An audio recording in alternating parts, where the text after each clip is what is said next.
তজুমুদ্দিনে ভোলায় স্বামীর সামনে স্ত্রীকে ধর্ষণ করছে বিএনপি।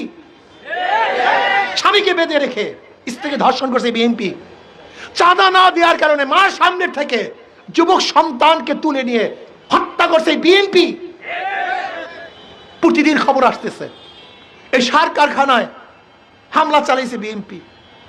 আপনারা দেখেছেন এই কয়েকদিন আগে সেই পাটগ্রামে থানা হামলা করে ভাঙচুর করছে বিএনপি, এখনো ক্ষমতায় যেতে পারে নাই। এর মধ্যে নিজেদের মধ্যে কোন দলে শত শত মানুষ হত্যা হচ্ছে, পঙ্গু হচ্ছে, চাঁদাবাজিতে মানুষ জড়িত, অতিষ্ঠ হয়ে গেছে। এদেরকে আপনারা ক্ষমতায় নিবেন, নেন, সমস্যা কি? আমাদের সমস্যা কোথায়? দেখেন, গরিবের কথা বাসি হইলে ফলে। আমাদের কথা তো আপনারা মানেন না, মানতেও চান না। কেন মানেন না তাও জানি না। বলতে পারেন হুজুর আমরা তো নামাজ পড়ি না, আমরা দাড়ি রাখি না, আমি গাঁজা খাই। এক গাঁজা করে আমাকে বলতেছে হুজুর আমি তো গাঁজা খাই, গাঁজা সেবন করি, ইসলামী হুকুমত আসলে আমার গাঁজার অবস্থাটা কি? বেড়া নেশাগ্রস্ত। আমি বললাম বাবা তুমি কি মসজিদে গিয়ে গাঁজা সেবন করতে পারবা? বলে না। আমি বললাম কেন? বলে পরিবেশ নেই হুজুর, মসজিদে কি নাই? গাঁজা খাওয়ার।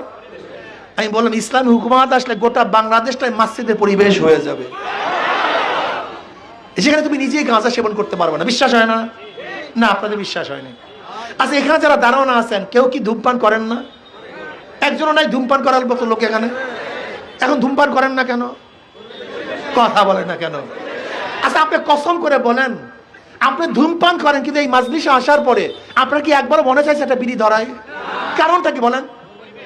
জোরে বলেন। নিষেধ করেছি, জোর করেছি, বাধা দিয়েছি, পরিবেশ নেই। ঠিক বাংলাদেশ ইসলাম হুকুমত আসলে এমন এক পরিবেশ সৃষ্টি হবে, খারাপ মানুষগুলি খারাপ কাজ করবেই না, ভালো হয়ে যাবে। জোর করতে হবে না, জোরের কোনো প্রয়োজন নাই।